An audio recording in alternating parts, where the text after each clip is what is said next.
Man, how many years can you go to South Africa? 22 years going to this coming November 22 is gonna be 23 years. Man, and I go since that time. I never reach my brother. I see. I never reach. So man, I like in a buy. Onye ọbụla hụrụ ozi a tụsara m ya ka anyị mara ma nwere otu enyemaka ga-esi abịara nwanne anyị nwoke a. Ndewo gị onye ọma na-ege ntị ma na-ekiri ekiri ebe nọ ugbu a bụ na sim.ha asịrị FM. Onye gị na ya nọkwa taa bụ 042 Solex, onye akụkọ ụwa. Ngwagere akụkọ nke anyị ji wee bịa taa. Otu nwanne anyị nwoke onye kpọrọ onwe ya Chizoba Eze Nwaka bụ onye tọrọ atọ n'obodo Limpopo arịọla enyemaka ka onye ọbụla o metụrụ n'obi nyere ya aka ka ya lọta n'obodo nna ya. Ya bụ Chizoba kọwara onwe ya dịka onye si obodo Nise nke nọ n'ime steeti Anambra ma bụrụkwa onye birila n'obodo Limpopo nke mba South Africa ihe karịrị afọ 22 bụ 22 years. Dịka o siri kwuo, ọ sị na o nweghị ọrụ ọbụla nke ya na-arụ na mba South Africa ma gakwa n'iru kwuo na nke kacha njọ bụ na ọ bụ ebe ọbụla ya hụrụ ohere ka ya na-arahụ kwa abalị. A sịla na Solex sị kama lere onyonyo ya. Biko onye nwanne anyị nwoke m fụ na palaba ụwa. Mfu ya mmanụ onye idile enyemaka biko ka m jụọ ya afịa.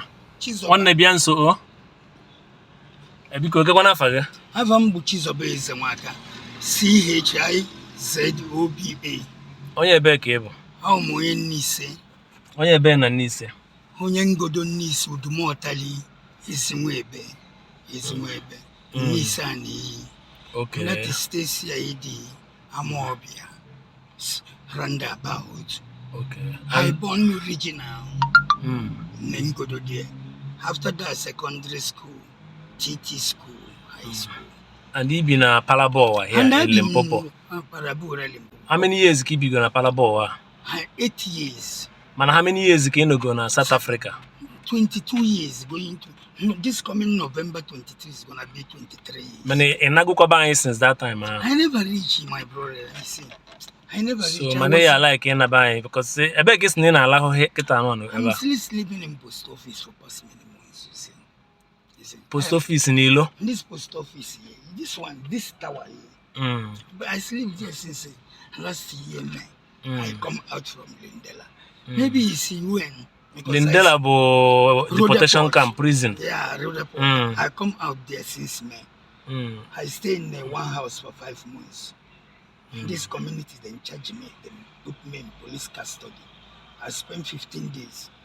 Before I come out, they break my house and take all my things, even my stuff. I found my troll by the Mike Petron, and for past 3 years, I don't talk to that man for level 4. 2020 by then.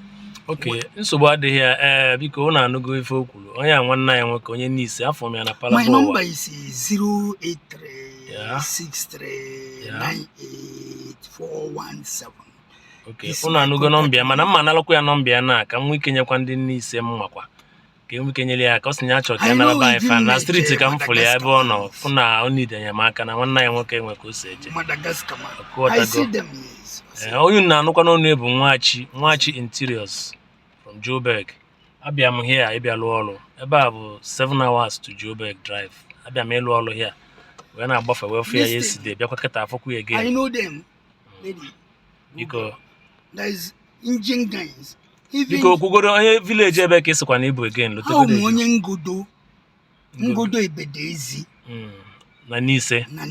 And this not a family gị bụ gịnị? Eze Nwaka EZENWAK. Akwa ịhụla ya bụ ihe onyonyo. Ugbu a nke akụkọ ụwa gaala ka m kụzie n'uche m. Biko na ụmụnne m ndị Igbo. Ama m na nke bụ eziokwu bụ n'obodo siri ike ugbu a. Amakwa m na afụfụ karịrị n'obodo.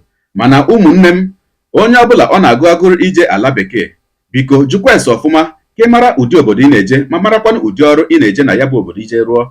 N'ihi na nke bụ eziokwu bụkwa na ọ bụghị mmadụ niile ịhụrụ n'ala bekee nwere ihe nwere isi ha na-arụ. Ọtụtụ ndị mmadụ na-agabiga ọtụtụ ihe na ya bụ ala bekee nke ịhụrụ a na-eje, mana ihe dị na ya bụ na sọ ndị bụ ike bata ka ị ga na-ahụ ndị ka nọkwa n'ala bekee wee nata ya bụ ahụhụ ịma ahụ ha. Ya mere o ji dị mkpa ọ bụrụ na o nwee ihe ka na-arụ na Naịjirịa, ọ bụrụ na o nwere ihe ọbụla bụ ọrụ makwa na ahịa nke ị na-azụ ka na-enyenwu gị ego nri, nwanne biko jidesie ya ike n'ihi na ya bụ akụ ilu abụghịkwanụ otu o si ada na ntị o si atọ n'ọnụ. Onye mara asụ ya sụọ n'odo, onye na-amaghịkwa na-asụ ya sụọ n'ala, n'ihi na a sị na atụọrọ ọmara ọmara, atụkwara n'ofeke ofere isi tinye n'ọfịa. Gị onye ụwa, gị onye na-egere akụkọ ụwa m, biko ezigbo ihe ị ga-emere m bụ inye aka tụsaa ihe onyonyo a ka o rukwuru ezinụlọ nwanne anyị nwoke a, makwanụ tụsaa ya ka o rukwuru onye ọbụla bụ onye n'ise ga-enye nwa aka chọta ezinụlọ ya ka mara otu a ga-esi enyere ya bụ nwanne anyị nwoke aka. Gị onye na-eso obere anyị sonye, ekelekwa gị onye asị gị jide ka iji, onye asị ya jide ka o ji, ị mara na nke o ji kacha mma. Ekpere m bụ na Chineke nna ga na-anọnyere gị ọpụpụ gị na mbata gị, na-etinyere gị aka n'ihe niile nke ị na-eme. Gị taa bụkwanụ mbụ ị na-ahụ ihe onyonyo anyị, asị gị nnọọ. Onye gị na ya ka nọkwa bụ 042 Solex, onye akụkọ ụwa n'iru akwụkwọ efere mba ụwa. Ya mere ọ bụrụ na ka mmere dị gị mma n'obi nwanne, biko ọ bụ na Facebook na Instagram ka ị na-ahụ ihe onyonyo pịara m follow, ọ bụ na YouTube ka ị na-ekiri ya bụ ihe onyonyo pịara m subscribe ya na mgbịrịgba anya n'akụkụ ka ị nwee ike na-enweta ihe onyonyo ndị ọzọ ga na-ewetara gị n'ọdịnihu. Ọ bụ na Twitter ka ị hụrụ ya bụ ihe onyonyo pịara m follow, ọ bụ na TikTok itikere m follow ma atọ ọkụma. Igbo ndị nwe m, Igbo mụrụ nze mụ ọzọ, ekelekwa m unu wee na-asị na ọ ga na-adịrị unu niile mma o. Ise ngwanụ tụsawara m ihe onyonyo a na-atụsara m ya bụ ihe onyonyo na-apịrị maka na share button ka anyị mara otu enyemaka ga-esi abịara ya bụ nwanne anyị nwoke. Ya maara gị mma ozugbo. Onye nke m, udo dịrị unu.